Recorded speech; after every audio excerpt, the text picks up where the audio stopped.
Cassian Ferraro was halfway down the second-floor corridor of his Lincoln Park mansion when he heard it, a voice, a woman's voice, humming softly, almost whispering, the way someone hums to themselves without realizing the whole world might be listening. And he stopped. Not because he wanted to. He stopped because his legs locked before his brain gave the order, because his right hand drifted instinctively toward the gun on his hip, the way it always did when something caught him off guard, because that melody, simple, old, almost like a lullaby, was the exact same one his mother used to sing when he was 8 years old, and his brother Nico was 5, and they both still believed the world was a safe place. He stood there in the middle of that marble hallway, fists clenched, jaw tight, the dim light casting his shadow long and sharp against the wall, and for 47 seconds he didn't move. He counted without meaning to, the way you count without realizing, just standing there listening to that small voice drifting up from the living room below. That melody that had no business being inside this house, that he'd banned along with everything else that reminded him there was a world before the night his brother was shot dead right in front of him, and he couldn't save him. His knuckles were white. His left leg throbbed the way it always did when something hit too close, and something behind his sternum, something he'd spent 7 years learning to bury, started to shift in a way he couldn't name. He was 36 years old. He controlled an empire worth $380 million. He had 14 rooms in this house and used 4, a penthouse on Gold Coast he'd never once stepped into, and a reputation in Chicago's underworld that made grown men cross the street when they saw his car coming. They called him the Silent Hand, because when Cassian Ferraro struck, nobody heard a thing until it was too late. He was young enough to have built all of that and far too old on the inside to feel any of it. Dark hair, steel gray eyes, a jaw that looked like it had been carved for the sole purpose of never showing weakness, broad shoulders that even 7 years of grief hadn't managed to shrink. People who worked for him said he'd be the kind of man women couldn't resist if he ever learned how to smile. But Cassian Ferraro hadn't smiled since the night 7 years ago, when the bullet started flying in that warehouse on the south side, and he dove on top of his brother but wasn't fast enough, when Nico, 26 years old, the only Ferraro who hated violence, who played piano every evening in the living room downstairs, who laughed at things that weren't even funny, and volunteered at a children's charity on the south side because he genuinely believed the world could be better, took a round through the chest and stopped breathing before the ambulance got there, while Cassian lay on that blood-soaked concrete floor holding his brother's body, calling a name that nobody was ever going to answer again. And it was in that exact moment, standing in that hallway listening to a housekeeper that had been hired less than 6 hours ago, humming a melody that had no right to exist inside these walls, that he understood something was about to change.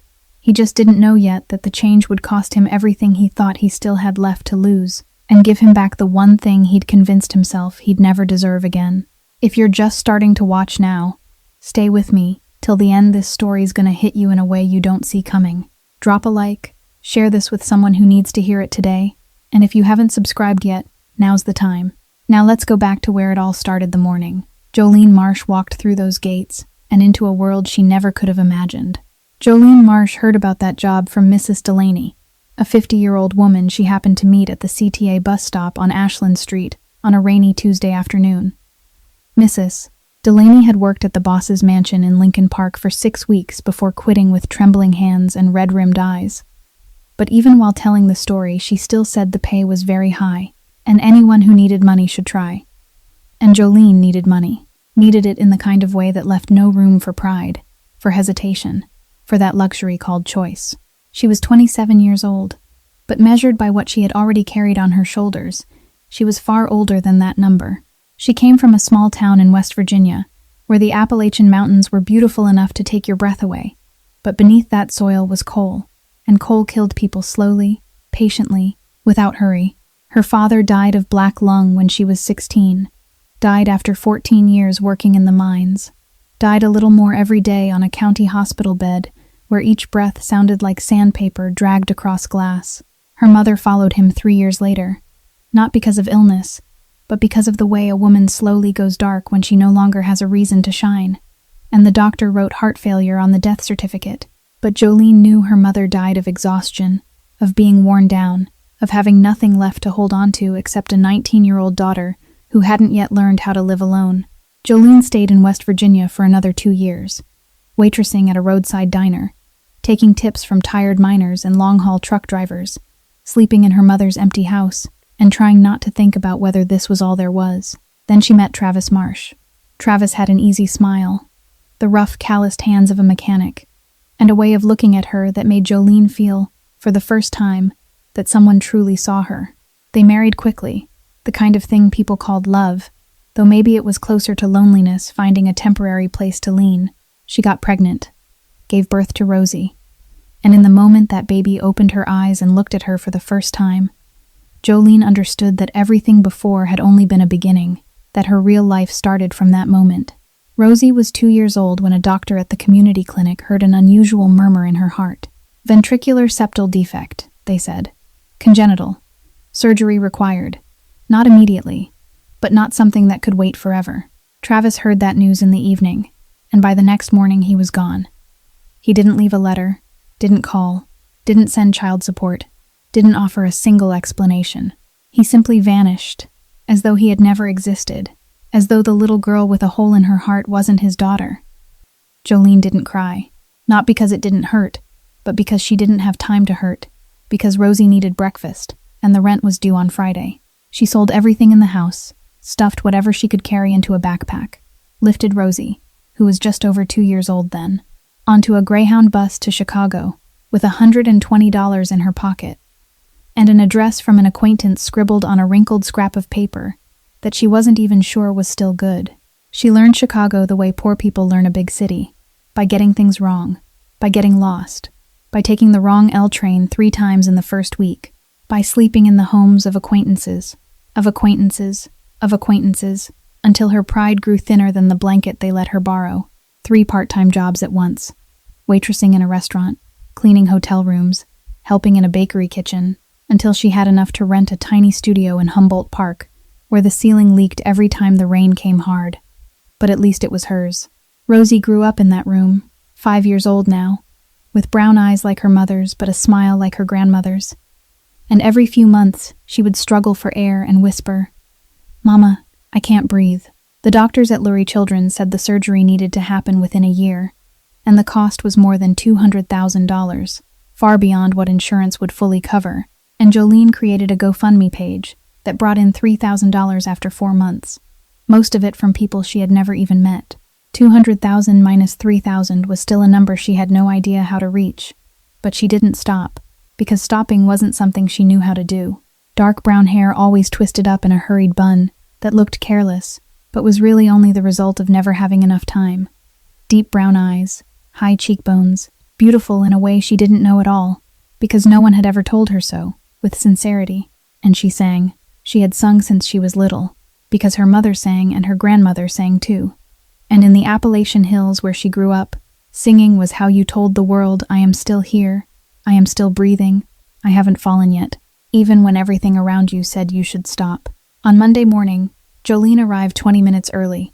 She wore a neatly pressed navy blue blouse, the only shirt in her closet without wrinkles, because she had spent 15 minutes the night before, ironing it with an old iron that required her to lay a damp cloth over the fabric, because the sole plate was scratched. And she brought a lunchbox from home, because Mrs. Delaney had warned her that the master didn't like strangers going into the kitchen outside designated hours. Before leaving, she kissed Rosie on the forehead as the little girl slept on Mrs. Faye's bed, the 68-year-old neighbor who lived at the far end of the apartment hallway in Humboldt Park. The woman who had watched Rosie since she was 3 years old for $100 a week, and sometimes for free during the weeks Jolene couldn't afford it, because Mrs. Faye understood that kind of hardship in the way only people who had walked through it ever could. She took the first L train from the Western Station, then transferred to a bus, arriving at the gates of the Lincoln Park mansion, while the air was still touched with mist, and she stood there for a moment looking at the iron gate taller than she was, looking at the thick, gray brick wall wrapped around the property, looking at the security camera turning slowly from its corner like an eye that never blinked, and she thought this didn't look like any home she had ever known. This looked like a fortress, like a place someone had built not to live in, but to make sure no one could get inside. The guard at the gate looked her up and down with the cold, professional gaze of a man who had judged hundreds of faces through that entrance, checked her name against a list, then opened the gate with the expression of someone who had seen too many people walk in and never walk back out looking happy. She said thank you. He didn't answer. Philip Hale was waiting for her at the front door. He was 63 years old, straight-backed, silver-haired, dressed in a gray suit without a single crease, and he carried the look of a man who had learned that the best way to survive in this house was to make himself invisible. He had outlasted 14 housekeepers before Jolene. 14 times, leading a new person through the house, only to watch them leave days or weeks later with panic in their eyes. And he guided her through it with the economy of words of someone who knew this tour would likely be her last as well. Living room, dining room, kitchen, 4 bathrooms to clean, east hallway, west hallway. His voice was even, neither fast nor slow, listing each thing like he was reading from a grocery list. The master wakes at 10. Don't enter the office unless you're called. Don't make unnecessary noise. Don't ask anything unrelated to work. Then he stopped in the middle of the hallway, turned to look at her, and his voice changed. Not pleading exactly, but carrying something closer to a plea than any command ever could. Don't sing, he said. Don't play music. Don't whistle. Don't touch the Steinway piano covered in black cloth in the living room. Anything connected to music is forbidden. Absolutely forbidden. Jolene looked at him, then passed his shoulder into the living room, where the Steinway stood in the center beneath a black covering from top to bottom, and she thought it looked like a coffin, like something dead had been placed in the middle of the house, and no one dared carry it away for burial. She nodded. Understood. Philip led her to the back, pointed out a small room beside the laundry area, clean but bare, and said she could sleep there on nights when work ended late. And Jolene looked at the little room with its single bed and neatly folded white blanket, and thought it was larger than the bathroom in her studio apartment in Humboldt Park. Then she set her lunchbox on the table, hung her coat on the hook behind the door, and began her first day in the house, where the 14 women before her hadn't managed to last. She started with the living room, because Philip had said that was where the master usually sat in the afternoon, and it needed to be clean before 10 o'clock. The living room was already clean, so clean that Jolene understood the woman before her had cleaned it too before walking away.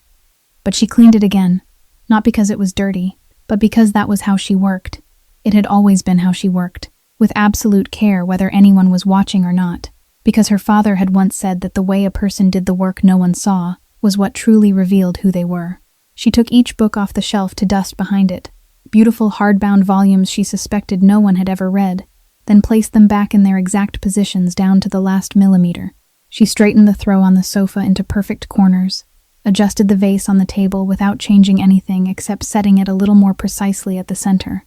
Then she reached the baseboard and saw the thin line of dust running along it where a broom couldn't reach, the kind of dust the 14 women before her had either never noticed or hadn't cared enough to touch.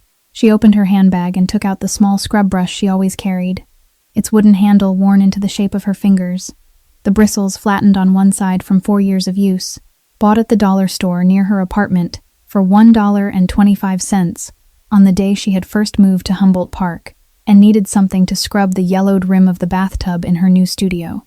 That little brush had followed her through 3 jobs, 2 moves, and hundreds of baseboards. No one had ever paid her extra to scrub, but she scrubbed them anyway, because that was her standard, not anyone else's. She knelt on the marble floor, the cold cutting through the thin fabric at her knees, and began to scrub the baseboard with slow, even strokes.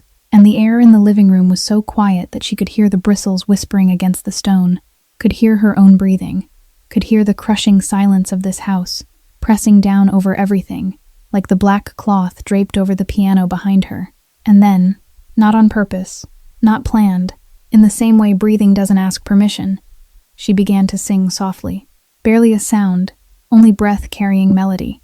The song Down in the Valley, the one her mother used to sing on winter nights in West Virginia when Jolene was little and afraid of the dark, when the Appalachian wind howled outside the window, and her mother sat beside her bed, stroking her hair and singing until the fear backed away. It was the same song she sang to Rosie every night, when the little girl fought for every breath, and whispered, "Mama, I'm so tired." When Jolene lay beside her in that tiny studio holding her close and singing until Rosie's breathing evened out and the small, strained face softened, and every time she did, Jolene thought that if a voice could heal, her daughter wouldn't need that $200,000 surgery. She sang without knowing she was singing, kneeling on the cold marble floor in a mansion that wasn't hers, the dollar store brush still in her hand, an Appalachian melody drifting from her lips as light as smoke, filling a room that had been forbidden any sound for 7 years.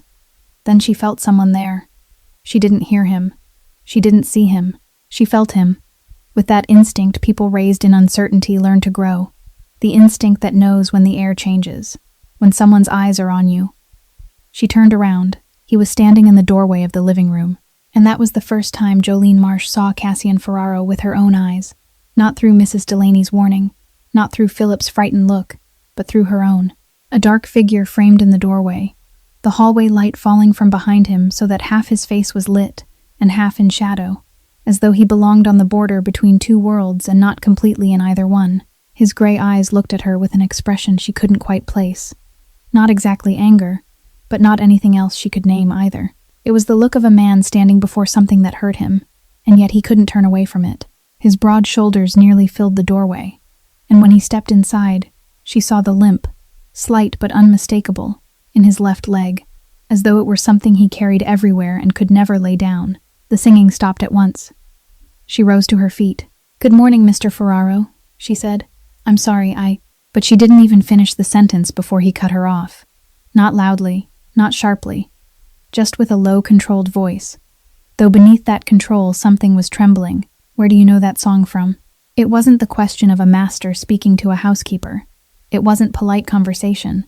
It was the question of someone who had just been struck by something without warning, and Jolene understood that immediately, because she had spent her whole life surviving by instinct, reading voices, reading faces, reading what people never said aloud. "From my mother," she answered. "She sang it when I was little in West Virginia." Silence.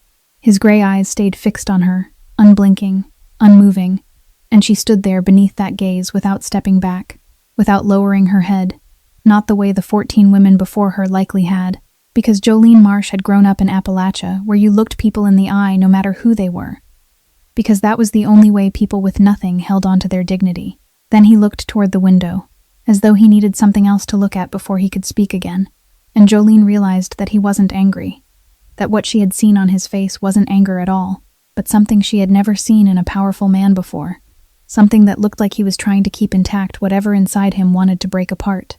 "Philip told you not to sing," he said, still looking out the window. "Yes," she replied. "I forgot. I didn't mean to. It won't happen again." A long beat, the kind of long beat that made Jolene feel something was happening inside this man. Something at war with itself, weighing two sides she couldn't see. Then he spoke, his voice lower than before, almost without volume. "Keep singing. That song, that specific song, if you want."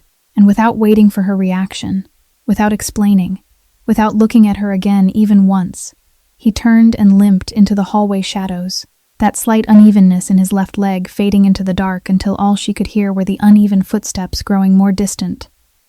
Then gone.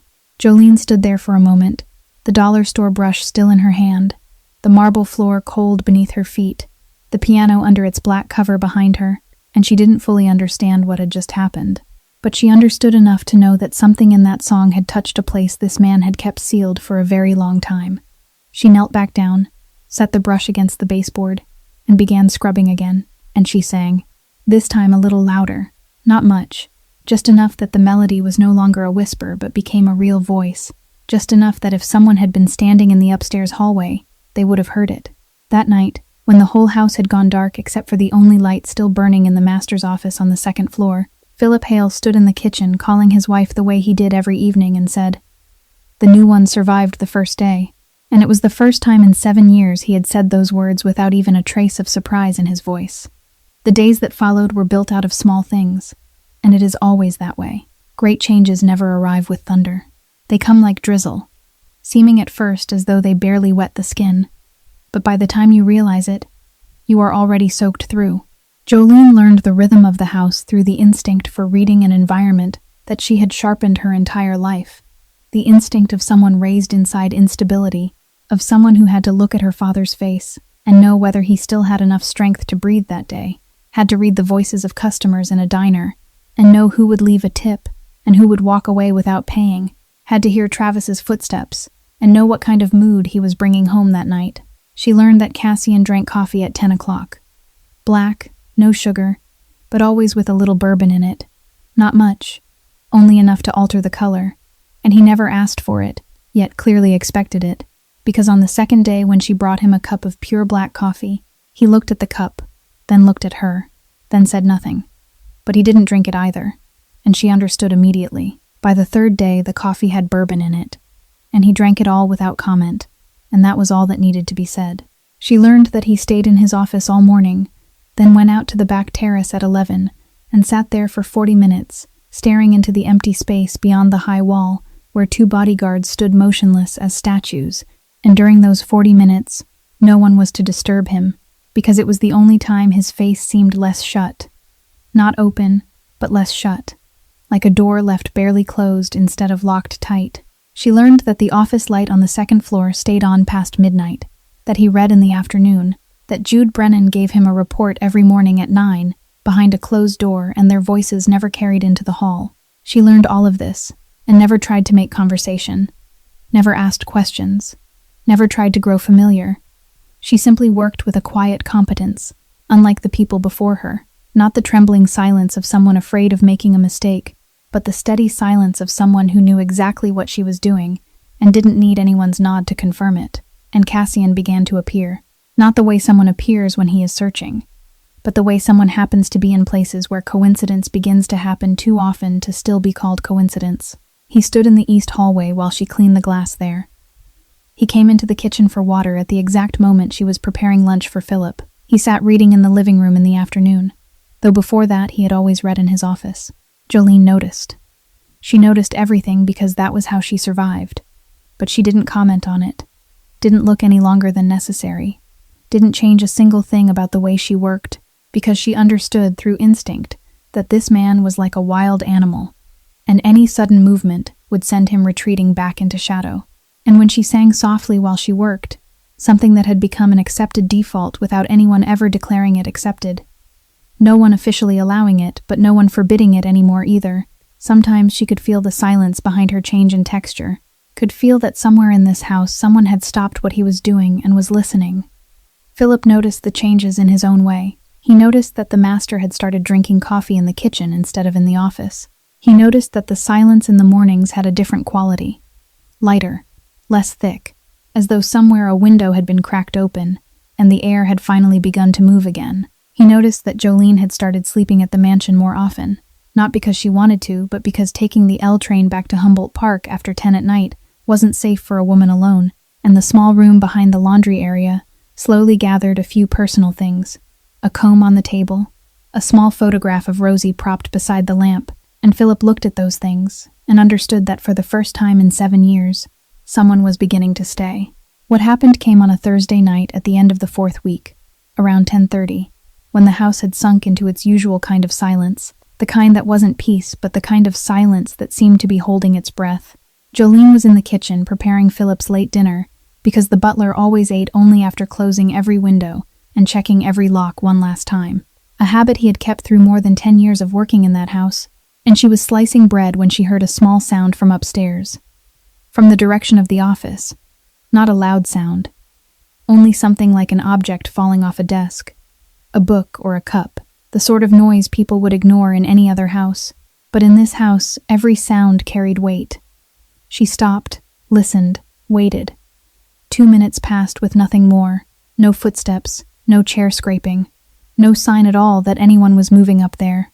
She wiped her hands on her apron, went upstairs, came to the office door, and knocked softly. No one answered. She knocked again and called quietly, "Mr. Ferraro," but still no one answered. She put her hand on the knob and hesitated for a second because Philip had made it clear that no one was to enter the office unless called.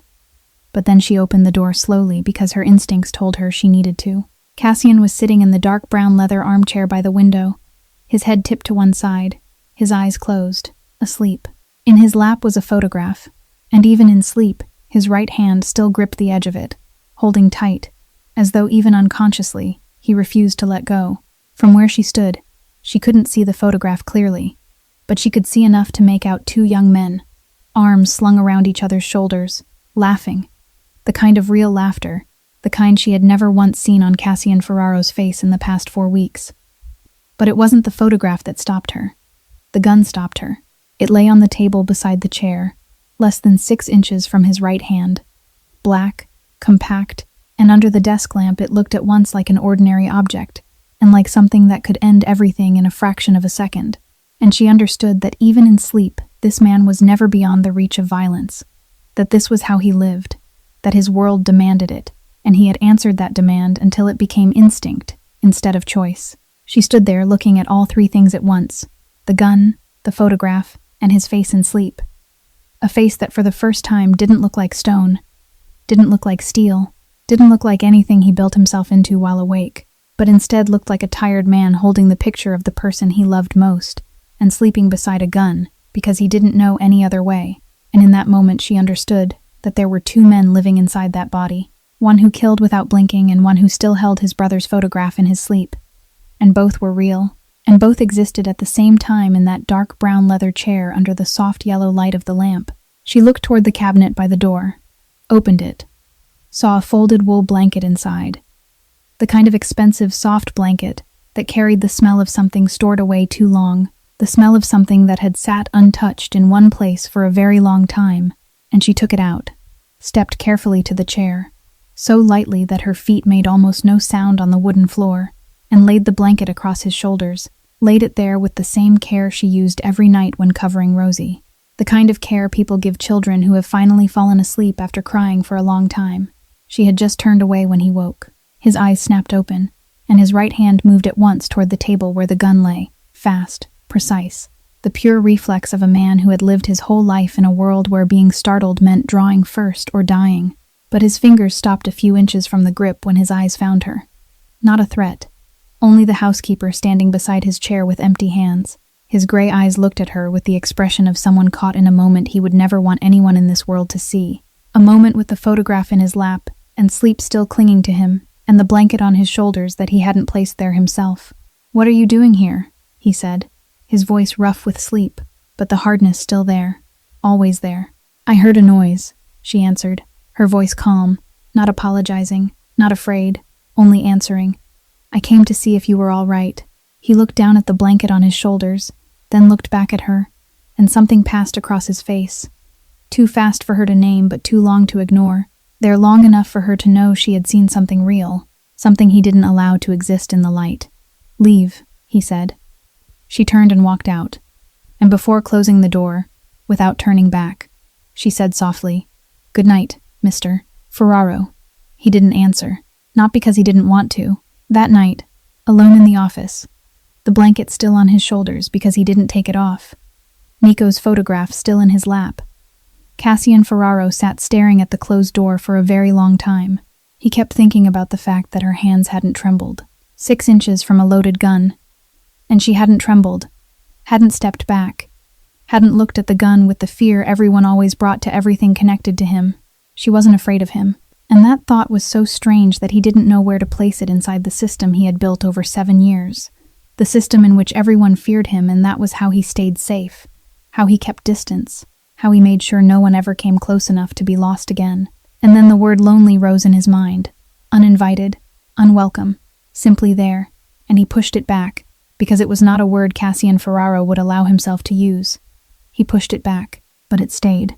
It happened on a Saturday afternoon, the kind of afternoon Chicago sometimes gives away for free. Clear sky, light wind, October sunlight golden as honey spilling through the leaves of the old oak at the end of the garden, and everything looked almost normal if you didn't know what this house was. Jolene was wiping the tall living room windows, the floor-to-ceiling panes looking out over the back garden, and Cassian was sitting on the terrace in his usual place, the iron chair set beside the high brick wall where he sat every day for 40 minutes, staring into the empty space she had learned not to disturb. But today something was different.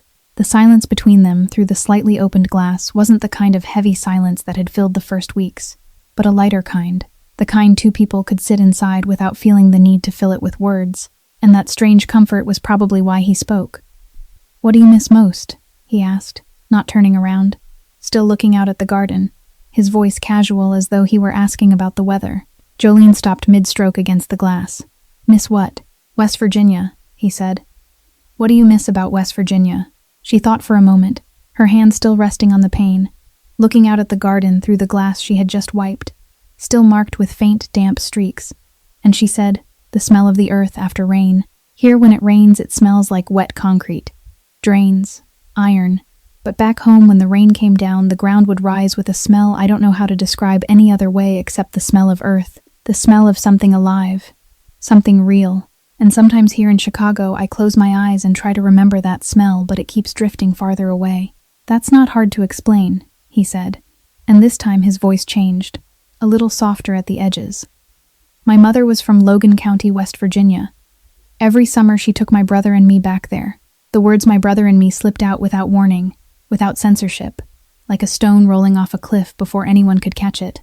And Cassian stopped in the middle of the thought, as though he himself was startled to hear those words come out of his mouth, as though the door he had kept locked for 7 years had just opened a crack he had never given permission to open. Jolene didn't pretend she hadn't heard. She didn't overreact. She didn't ask a question. She simply kept wiping the glass, letting that sentence exist in the space between them, without forcing it anywhere. Then after a while, in the calm voice she had trained herself into for 3 years, the flat voice that was the only way to speak without breaking apart, she said, "I'm about to lose someone too." He turned for the first time in the conversation. "Who?" "My daughter," she said, looking at the cloth in her hand instead of at him. "Rosie, 5 years old, congenital heart disease. She needs surgery and I don't have the money." She said it like she was reading a grocery list, one word at a time. No rise, no fall. Because she had learned that if she let emotion touch those words when she said them aloud, she wouldn't be able to stop. "Where's her father?" Cassian asked. "He left when Rosie was diagnosed," she answered. "No child support, no callback. Just disappeared." The garden went quiet, only the wind moving the leaves of the old oak at the far end of the yard, and the faint sound of traffic from the main road beyond the wall. Then Cassian spoke, and now his voice had a different texture, rougher, less constructed, as though the concrete shell around him had split with a thin crack. "My brother's name was Nico. He was shot 7 years ago, right in front of me." He didn't say more.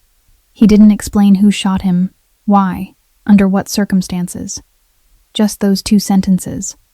And they settled into the Saturday air like 2 heavy stones placed on a table. The silence lasted a long time. Not the kind of silence that felt awkward, but the kind that was necessary. The kind that happens when 2 people have just handed each other something too heavy to rush past. Then Jolene said, still looking at the cloth in her hand, "Rosie has my eyes, but she smiles like her grandmother." And Cassian, looking out at the oak tree, said, "Nico played the piano. He was the only one in this house who ever really laughed. Nothing else needed to be said." Those words hung between them through the slightly opened glass, like invisible threads tying one pane to the other, and discovering they had the same shape, the same weight, the same way of wearing a person down from the inside, where no one on the outside could see. Cassian stayed on the terrace longer that day. The usual 40 minutes became an hour, then an hour and a half, then 2 full hours. And when Philip came out to call the master in for dinner, the butler noticed something different on Cassian Ferraro's face. Something so subtle he couldn't name it. Not a smile because Cassian Ferraro didn't smile.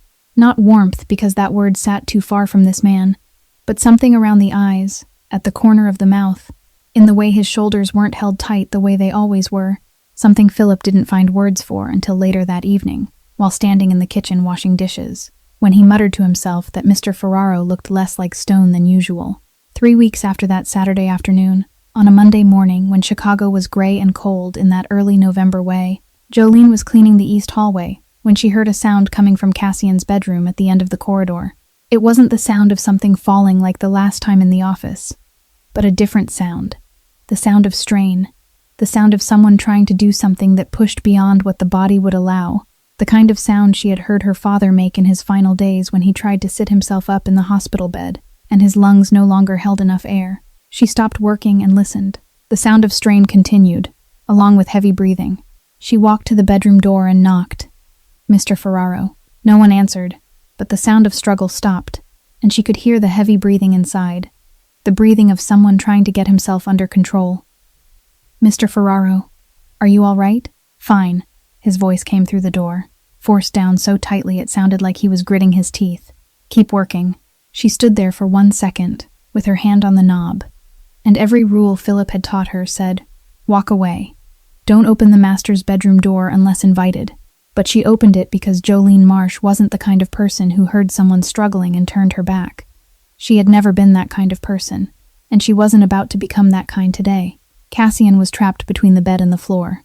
His left leg, the leg that had always carried that slight limp she had noticed for 2 months, was clearly hurting far worse than usual today, and he was trying to push himself upright from the edge of the bed, but his foot kept slipping on the wood floor. His body caught in that half-lying, half-standing position, one hand gripping the bed frame, his face flushed from the effort. Dr. Calloway, the private physician who usually came every morning, had called to say he wouldn't be there that day. The bodyguards were outside the gate. Philip was downstairs, and on Cassian Ferraro's face was an expression Jolene recognized immediately, because she had seen it on her father's face, on the faces of strong men when their bodies betrayed them in front of someone else. That mixture of fury and humiliation, of anger at themselves and shame at being seen helpless. And in a man like Cassian, a man before whom the entire Chicago underworld bowed its head, that expression was sharper, more painful, because the distance between the power he commanded and the helplessness of his body in that moment was wide enough to crush anyone. Jolene didn't put on a pitying face. She didn't say, "Oh, that's awful." She didn't stop at the doorway and cover her mouth with her hand. She walked in with a practical posture, back straight, calm, the way she would walk toward a heavy cabinet that needed to be shifted, and asked, "Where do you need me to support you?" She didn't ask, "Do you need help?" because that question would have given him room to say no and remain trapped. She asked, "Where do you need me to support you?" because that question was simply the next step in a practical problem that needed solving, and the way she asked it, without drama, without pity, only plain practicality, made some part of the humiliation on his face ease away, as though someone had just opened a window in a suffocating room. "Left shoulder," he said. She stepped closer, slid her hand beneath his left shoulder. He pushed upward. She held firm. He got to his feet, his weight shifting to the right leg, standing upright. She let go and stepped back. "There." 2 words. Nothing more. And she turned as if to leave when he said, "You can pretend you didn't hear it." It wasn't a question, only a statement. His voice no longer strained, but still low, still controlled.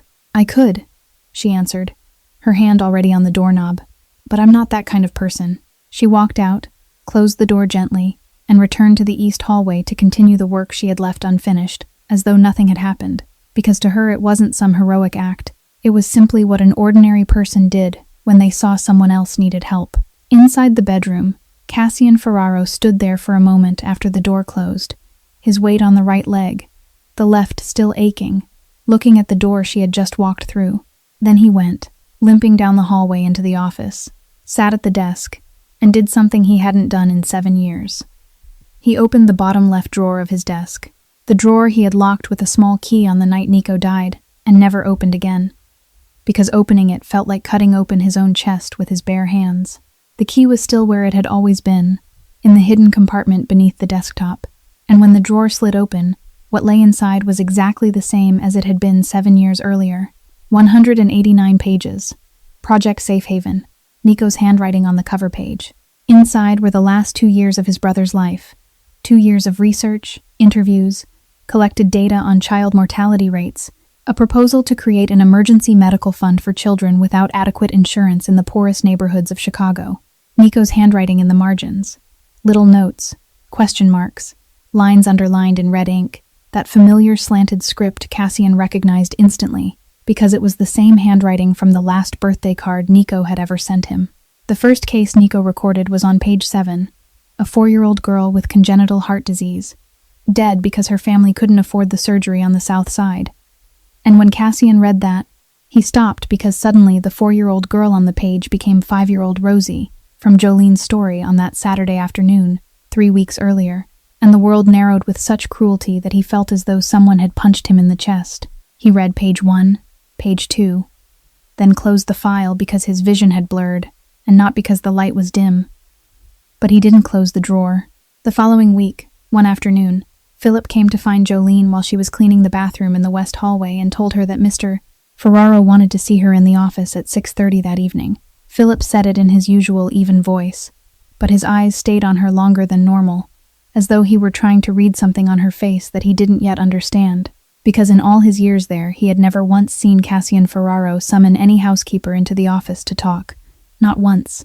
And Philip Hale was a man intelligent enough to know when something was changing, even if he didn't yet know what it was changing into. Jolene arrived at exactly 6:30, still in uniform, still wearing her apron because she had come straight from the kitchen, and she sat in the chair across from Cassian's desk, a chair she guessed few people were ever invited to sit in because the leather was still new, still stiff, not yet shaped by the weight of anyone's body. Cassian sat on the other side of the desk, both elbows resting on the wood, both hands folded together, in the posture of a man about to say something he hadn't rehearsed in advance. "About Rosie," he said. And her daughter's name sounded strange on his lips, because it was the first time he had ever spoken it. "Have you tried anything? Lawsuits? Fundraising? Anything at all?" Jolene looked at him for a moment before answering, looked straight at him without lowering her eyes, because she was used to meeting another person's gaze whenever she spoke about Rosie, because every time she spoke of her daughter it felt as though she were protecting the child, if only with words. "GoFundMe," she said. $3,000 in 4 months out of 200,000. Most of it from strangers. Some from old coworkers at the restaurant. "I called every charity organization I could find on Google," she went on. "Either they were out of funds, or Rosie didn't qualify, or the waiting list was so long that by the time her turn came, it might already be too late. No lawyer, no money to hire one, and alone, with no money, no connections, no one standing behind you. You don't get very far in this country." She said it without bitterness, without complaint, only as the bare truth she had lived with long enough that she no longer needed to dress it up. Cassian listened, stayed silent for a moment, then opened the bottom left drawer, the drawer he had only opened again for the first time in 7 years, just the week before, and took out a file, 189 pages thick, and set it on the desk between them.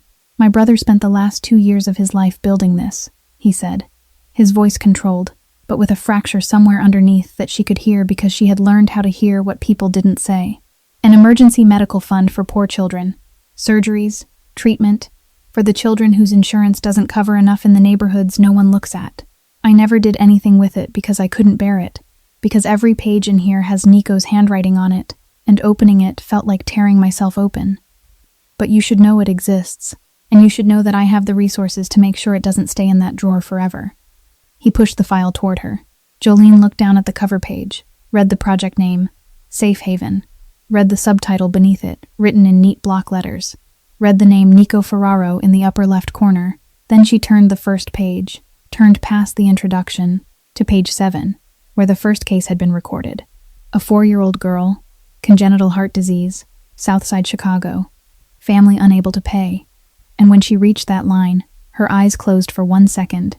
Only 1 second, but in that second something very large moved through her. Something too large to name. Something that was the cruel coincidence of the world when two pains with nothing to do with each other turn out to have the same shape. When the brother of the man sitting across from her had spent the last 2 years of his life trying to save children exactly like her daughter, without ever knowing she existed. "Why are you showing me this?" she asked, her eyes opening again. Her voice changed now. No longer as flat as when she had spoken about GoFundMe, but deeper, more unsteady. "Because you're the first person in 7 years who has made me want to open that drawer," he said, looking at his hands on the desk instead of at her, then lifting his eyes, his gray gaze meeting hers directly, "and because I think Nico would have liked you." Jolene didn't answer right away. She looked at the file on the desk, looked at the notes written in the margins in the hand she knew belonged to the dead, looked at the name Safe Haven, that a 26-year-old man who hated violence and loved the piano had given to his dream. Then she looked up at Cassian and said, her voice low but steady, "I think Rosie would have liked your brother." The office fell silent, but it was a different kind of silence from any that had existed in that house over the past 7 years. Not the silence of isolation, not the silence of prohibition, not the silence of pain locked inside a sealed room, but the kind of silence that happens when two people finally stop pretending they're fine and discover that not being fine can be a place where two people meet. That night, for the first time in 7 years, Cassian Ferraro slept without holding Nico's photograph in his hand. The photograph lay on the bedside table, facing up, 2 young faces smiling beneath the pale yellow lamplight, and he looked at it, looked for a long time, but this time his chest didn't close all the way it always had before. This time there was a small opening, only small, just enough for something to slip in that he couldn't keep out, or perhaps didn't want to keep out. Gianna Ferraro arrived on a Wednesday afternoon without warning, exactly her style, because Gianna was the kind of person who believed family didn't need appointments. 34 years old, a lawyer at one of the biggest firms in Chicago, black hair cut to her shoulders, heels striking the marble floor with a sound that made each step seem to carry purpose. And she had the sharp gaze of someone used to sorting everything in a matter of seconds. People, situations, threats, opportunities, all of it filed away in neat compartments inside her mind before the person across from her had even finished saying hello. She had tried to take care of Cassian after Nico's death 3 times, and 3 times he had pushed her away, but she still appeared every few months because of that mixture of genuine love and the need she couldn't quite give up, the need to feel useful. She walked into the living room and saw Jolene dusting the bookshelves. "You're the new one?" Gianna asked. No greeting, just the question, in the voice of someone accustomed to making quick assessments. "Jolene," she answered, adding no last name, no explanation, only the name. And she looked straight into Gianna's eyes in a way Gianna clearly wasn't used to seeing from housekeepers. "How long has it been?" Gianna asked. 2 months. Gianna's eyebrow lifted and stayed there longer than usual because she knew the history of the 14 women before Jolene. Knew that 2 months in this house was almost a record, and the surprise on her face couldn't be hidden, even though she was a woman skilled at hiding things. When Cassian appeared from the hallway, Gianna hugged him with that quick, familiar family embrace, then stepped back and assessed him with her eyes. That clinical look she always gave him every time she saw him, the look of someone diagnosing. "You look different," she said. "Same as always," he answered. "No," Gianna shook her head. "You look less dead." Cassian didn't reply, but Gianna had already logged the answer inside that non-answer because she was a lawyer, and lawyers read silence better than they read words. She walked into the kitchen for water, and there she heard singing. Jolene was singing softly while preparing the evening meal, a light Appalachian melody floating through the warm kitchen air scented with coffee. And Gianna stood in the kitchen doorway for a moment, watching this woman sing inside a house where for 7 years no one had been permitted to make a single note of music. Then she took her glass of water and went back to the living room. She closed the living room door behind her. "She sings in your house," Gianna said, her voice level but her eyes weren't. "I allow it," Cassian answered. "You banned music in this house for 7 years," Gianna said, and that sentence wasn't a reminder. It was her laying the cards on the table one by one. Then she asked directly, because Gianna Ferraro was the kind of woman who asked directly, "Do you have something with her?" "She's my housekeeper," Cassian said. "That's not an answer," Gianna said. "And that's none of your business," he replied, his voice not sharp, but the boundary in it unmistakable. Gianna went quiet for a moment. Then her voice became lower, more careful, the sharpness on the outside set aside.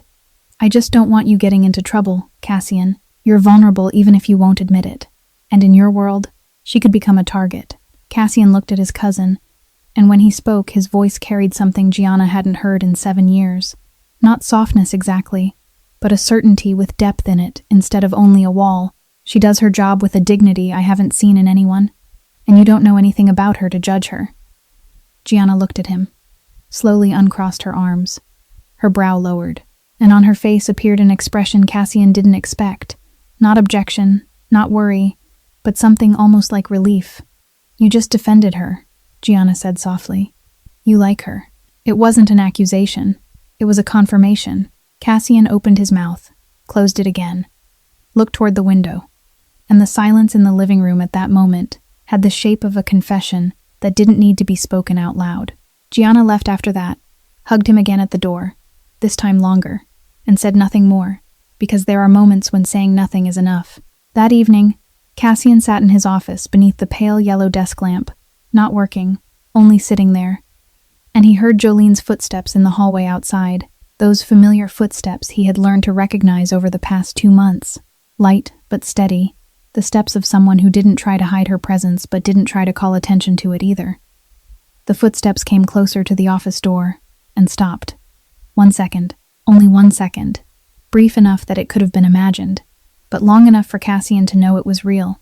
She had paused at the door of his office for 1 second, before moving on.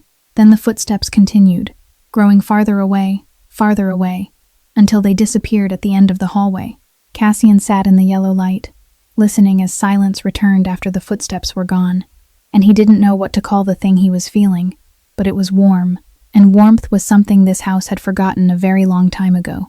2 days after Gianna left, on a Friday morning while Jolene was clearing the table in the dining room, she heard the office door upstairs open, and the sound of heavy footsteps that didn't belong to Cassian, moving quickly down the hallway. The footsteps of Jude Brennan, the head of security, 40 years old. The kind of man Jolene had seen exactly 3 times in the past 2 months, because Jude belonged to the sort of darkness that worked behind the walls, the kind of man you never saw until you needed to see him, or until it was already too late. Jude stepped into Cassian's office and shut the door, and Jolene went on clearing the dining table in the room just beside it.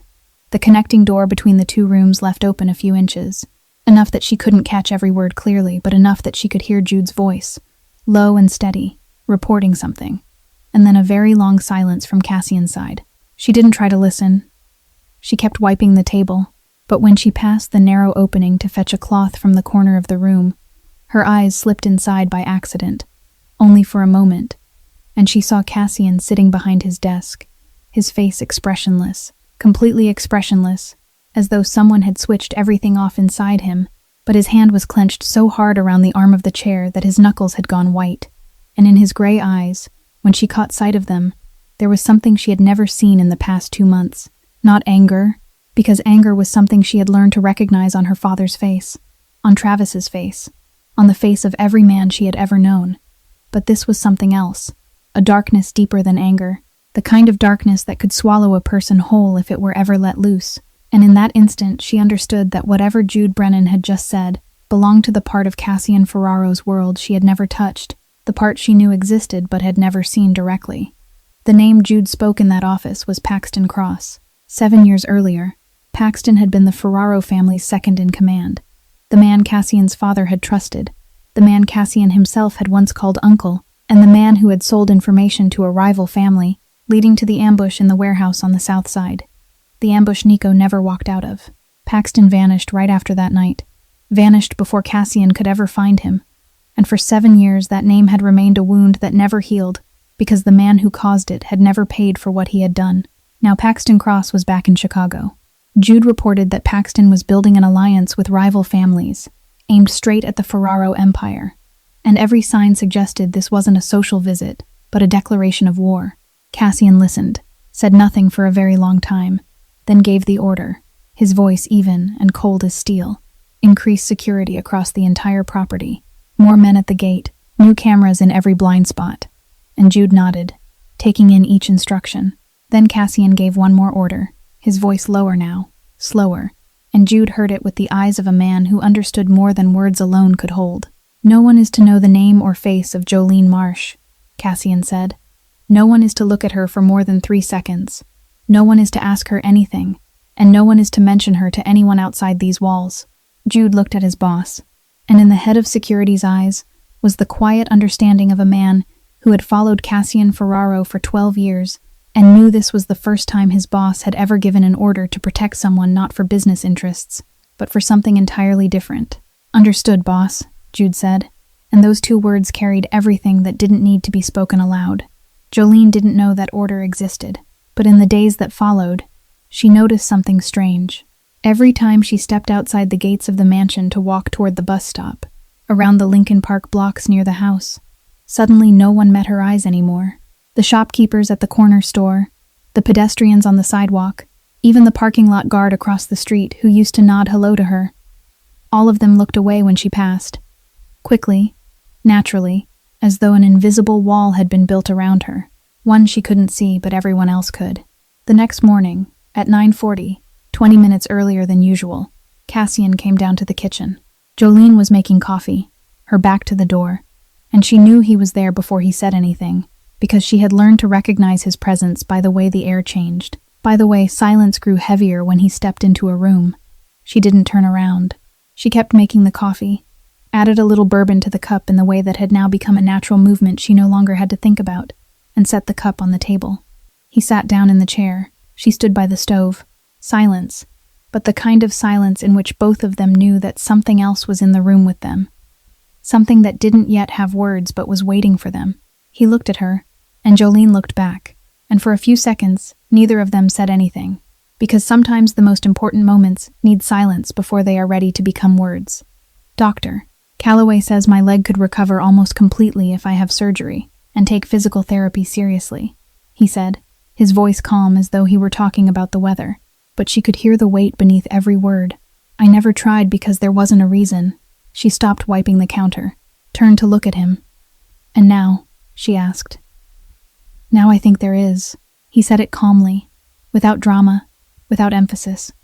But Jolene understood that this was the most important thing Cassian Ferraro had said aloud in 7 years, because it was the first time he had admitted that there was something worth trying for, something ahead of him worth walking toward instead of sitting still in the dark. I'm glad you have a reason, she said, and she meant it, in the direct, honest voice she always used because she had never learned how to lie beautifully. Don't call me sir anymore, he said. Jolene blinked. It wasn't the request she had expected.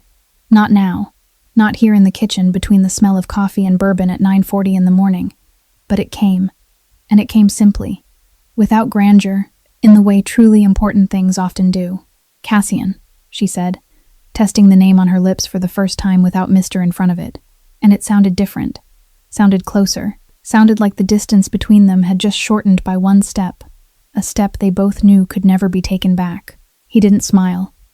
Cassian Ferraro didn't smile. But his gray eyes changed. Something moved inside them. Not much. Only enough for Jolene to notice. And she noticed. And for now, that was enough. 6 weeks after that morning in the kitchen, on an afternoon when Chicago decided to change the weather without warning, the kind of rain that appears out of nowhere and turns the whole city into a basin of water in 15 minutes, Jolene was out on the back terrace, gathering the chair cushions before they were soaked through, when the rain truly came down. Not a drizzle, but a downpour. And she ran into the house with the cushions clutched against her chest, her hair falling loose from its bun because the tie had come off somewhere outside, her shirt plastered to her skin, water streaming down her face. And she was laughing at the absurdity of herself, laughing because she had to look ridiculous, running through the glass doors carrying a pile of drenched cushions, laughing because sometimes all you can do is laugh when everything slips beyond your control. She stopped in the middle of the living room, breathing hard. Dark brown hair stuck to her cheek and neck, water dripping from her shirt onto the marble floor, and the smile was still on her lips when she looked up and saw Cassian standing there, in the middle of the room, watching her. The smile faded slowly, not because of fear, not because of embarrassment, but because she recognized the way he was looking at her, the look she had caught in passing over the past few weeks but had never let herself give meaning to in her own mind, the look that now, in this moment, was no longer fleeting but fully there, open, unhidden, and she knew that if she didn't turn away right now, everything would be different. You laugh, he said, and his voice sounded strange. Not the voice of Cassian Ferraro giving orders, not the voice of control, but the voice of a man naming something he had only just discovered for the first time. I laugh a lot, she answered, still standing there, soaked through, the cushions held against her chest like a useless shield. It's been a long time since I heard anyone laugh in this house, he said, and he stepped toward her, the limp slight but steady, each step certain on the marble floor, stopping one step away from her, one single step, close enough that she could feel the warmth coming from him, far enough that she could still step back if she wanted to. I don't know how to do this, he said, and his voice now was more open than any voice she had ever heard from him, as though 7 years of concrete were cracking, and he was letting them crack. For 7 years I convinced myself that I didn't need anyone, that being alone was safer, that if no one was close to me then I couldn't lose anyone else. Then you walked into this house, singing the song my mother used to sing, putting a blanket over my shoulders when no one told you to, looking at me as though I wasn't the monster the whole underworld fears, and I wasn't the pitiful victim my family keeps wanting to save, but just a person, only a person, and I don't remember when I stopped being able to stop thinking about you. Jolene felt something opening in her chest, the kind of opening that hurt a little, because opening always hurts a little when you have kept yourself closed so carefully for so many years. I have nothing like your world, she said, not as an apology, but as a truth that needed to exist out loud between them before anything else could happen. I live in a studio in Humboldt Park, where the ceiling leaks when the rain comes hard. I use a dollar store brush as a work tool. I don't belong to this world. I know where you come from, he said, interrupting her gently but firmly. And you know what I am. And neither of us is standing here because of what we do or don't have." He held out his hand, palm up, waiting, not grabbing, not pulling, not demanding, only waiting. And she looked at that hand, the hand she knew had held a gun, had ordered men killed, had gripped the edge of Nico's photograph in sleep. The hand now held out before her, empty and waiting. "You don't need anything of mine," he said, "but I need you." She looked at his hand, then up into his eyes, those gray eyes she had seen cold as steel and dark as an abyss, and now looking at her with something she could only call real, more real than anything she had ever seen on any man's face. She placed her hand in his. His fingers closed around hers, certain but gentle, something both new and old at once, like holding on to something that had almost been lost. "I need you too," she said, her voice low, with the honesty of someone who had never learned how to lie beautifully. "And that scares me more than anything." "Me too," he said, "but I think it's worth it." Rain hammered against the glass behind them, loud and fierce, and for the first time in 7 years the sound of rain inside that house wasn't only noise, wasn't only the background sound of emptiness, but a presence, the sound of the outside world finally finding its way in. That same night, at 2 o'clock in the morning, Jolene woke to the sound of breaking glass, not the sound of a cup falling or wind slamming a window, but the sound of glass shattering downstairs, the clean, dry explosion of something punching through a thick pane and collapsing onto the marble floor in 100 pieces. And right after that came a strangled scream, the sound of someone trying to call out but being cut off before the sound could fully form. Then gunshots, not gunshots like in the movies, but silenced shots. Dry, sharp, brief, like someone slamming a book onto a table. Once, twice, and Jolene lay frozen on the bed in the small room behind the laundry area, her eyes wide open in the dark, her heart beating hard against her ribs, and she understood immediately that this wasn't an accident. This was the thing she had been living beside for 3 months without ever touching. The real world of Cassian Ferraro, the world where a gun wasn't decoration on the table beside an armchair. Her first thought was Rosie. Rosie was at Mrs. Faye's apartment in Humboldt Park, more than 10 miles away. Safe, she reminded herself. Safe. The little girl was asleep in Mrs. Faye's warm, small room and knew nothing about what was happening here. Safe.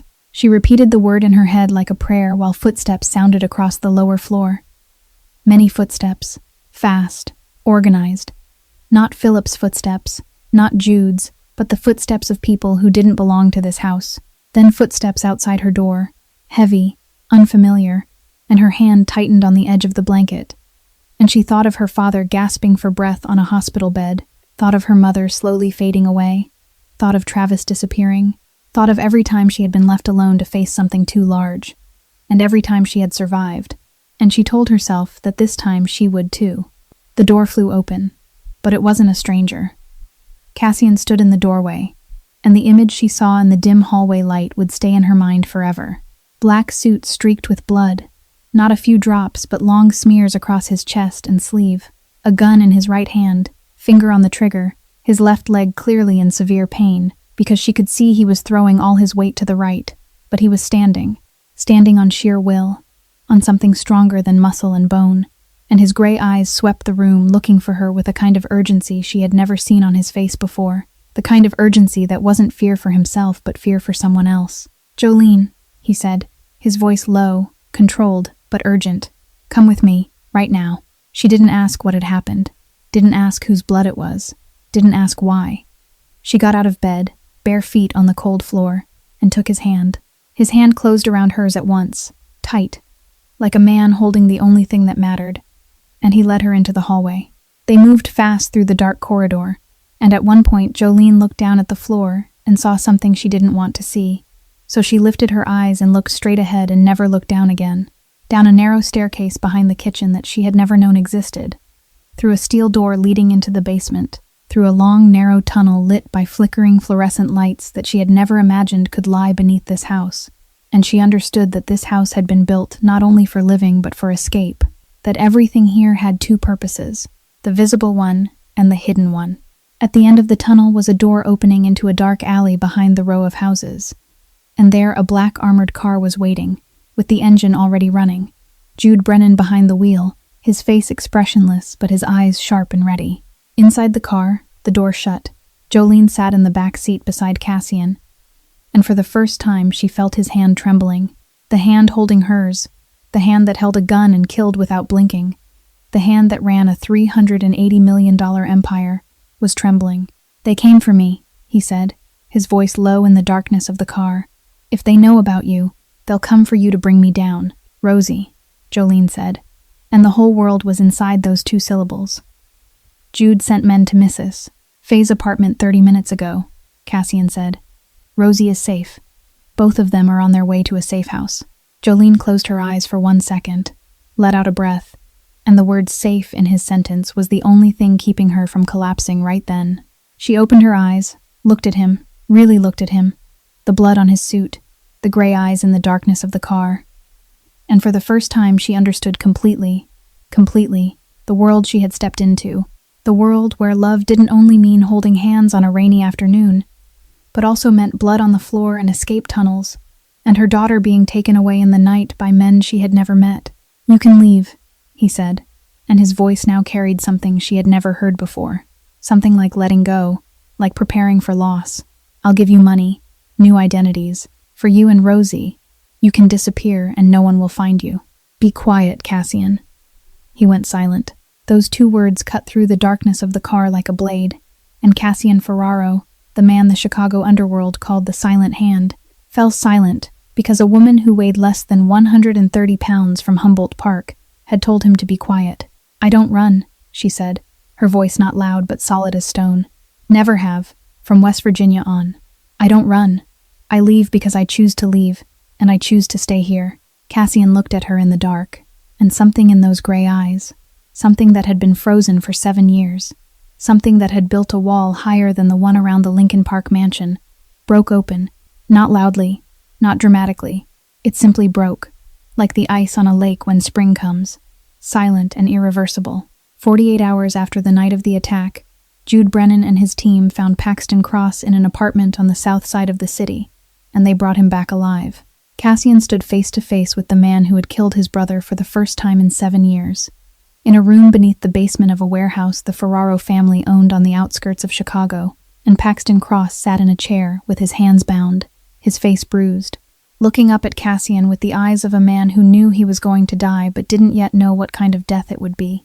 Every instinct in Cassian's body told him to do the thing he had imagined 1,000 times over the past 7 years, to carry out the sentence by underworld law. One single bullet and a body no one would ever find, the way the Ferraro family had dealt with traitors for 3 generations. The gun lay in his hand, heavy and familiar, and his finger rested on the trigger, and the room was so silent he could hear his own breathing. But he looked at Paxton and didn't see the enemy. He saw Nico. He saw his 26-year-old brother who hated violence, played the piano every evening, laughed at things that weren't funny, spent the last 2 years of his life building a medical fund for poor children, because he truly believed the world could be better. Nico would have never wanted this. Nico would have looked at him with disappointed eyes if he saw him standing here with a gun pointed at the head of a bound man. And he thought of Jolene, of her voice in the darkness of the armored car. "I'm not that kind of person," the sentence echoing back in his mind as clearly as if she were standing right beside him, and he understood that if he pulled the trigger now, then he would forever be that kind of person. The kind Nico hated, and the kind Jolene would never again look at with the eyes she had turned on him in the rain that afternoon. Cassian lowered the gun, walked out of the room, called Gianna, his cousin, the lawyer, the woman who only a few weeks earlier had come to ask whether he had something with the housekeeper, now had a real function, the function perhaps her whole life had prepared her for, without her ever knowing it. Gianna negotiated with the FBI for 3 weeks, 3 tense weeks, in which Cassian didn't sleep more than 4 hours a night, and the result was an immunity agreement. Cassian would provide the full evidence of Paxton Cross's operations and the rival alliance network, and in exchange, the FBI would not prosecute the Ferraro family. For the first time in the history of 3 generations of the family, a Ferraro chose the law instead of a bullet. Jude Brennan stood beside Cassian in Gianna's law office when his boss signed the papers, and the head of security who had followed Cassian for 12 years, had killed for him, had been ready to die for him, watched the pen move across the page, and understood that this wasn't only a legal agreement. This was Cassian Ferraro stepping away from the road every Ferraro before him had taken, and Jude said nothing, but he nodded once, slowly, because he understood. After the papers were signed, and Paxton Cross was taken away by the FBI, Cassian did the thing Dr. Calloway had begged him to do for 5 years. He had surgery on his left leg. The operation took place at Northwestern Memorial Hospital, and when Dr. Calloway came into the recovery room the next morning, he found Cassian already sitting up in bed asking when he could begin physical therapy, and Calloway, who had given up hope of persuading this patient 5 years earlier, had to turn away for a moment because his eyes burned and he didn't want anyone to see. Cassian began physical therapy before the incision had fully healed, with the kind of determination the therapist said he hadn't seen in any patient in 20 years of practice. 4 months later, he was walking almost normally. 6 months later, the limp was gone, except on cold days when the bone still ached sharply. But even on those days, he walked straighter than before, because the limp had stopped being a symbol of failure, had stopped being the punishment he had imposed on himself for not saving Nico, and had become only a remnant, a mark of the past he still carried but no longer allowed to define him. Cassian changed the name of the project. He no longer called it Safe Haven, but Nico's Harbor, because he wanted his brother's name tied to the thing Nico had created, wanted that name to live on official papers and in people's mouths, instead of existing only on a gravestone at Rose Hill Cemetery that he hadn't walked to in 7 years. He poured in $15 million as the initial funding from his personal assets. Not family money, not money from the underworld, but money from the legitimate companies. He was slowly transforming completely into clean operations, and he hired a team of doctors, researchers, and lawyers to update all the data Nico had gathered 7 years earlier, adding new figures from areas Nico hadn't had time to study, including rural parts of West Virginia, where his mother had grown up, and where Jolene had watched her father die, because the medical system hadn't been enough to keep a minor alive. Rosie became the first official case of Nico's Harbor. Lurie Children's Hospital in Chicago, one of the best children's hospitals in the United States, the same hospital Jolene had called 3 months earlier, and been told the cost would be more than $200,000 with a waiting list 6 months long, now opened its doors to Rosie, with full coverage from the fund and a team of leading pediatric heart surgeons. The operation lasted 4 hours. Jolene sat in the waiting room through all 4 of those hours, her back straight, her hands resting on her thighs, her eyes fixed on the operating room doors, not crying, not speaking, only sitting and waiting with the kind of patience that only mothers accustomed to waiting in desperation ever learn. Cassian sat beside her through all 4 hours, saying nothing, not trying to comfort her, only being there, because he had learned from her that sometimes presence is enough. When the doctor came out and said the surgery had been successful, Jolene nodded once, slowly, her eyes still dry, because she had spent 3 years keeping everything locked inside and no longer knew how to let it out. But when she stepped into the recovery room and Rosie, tiny in a white bed 3 times larger than her body, opened her eyes and looked at her and said in a weak but clear voice, "Mommy, I can breathe so easily now."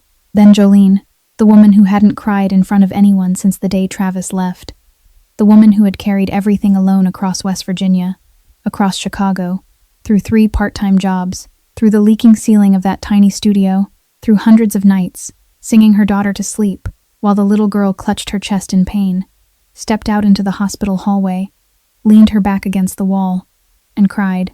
She cried without sound, her shoulders shaking, both hands covering her face, the way people cry when the thing they have prayed for through 3 long years finally happens, and the body no longer knows how else to respond.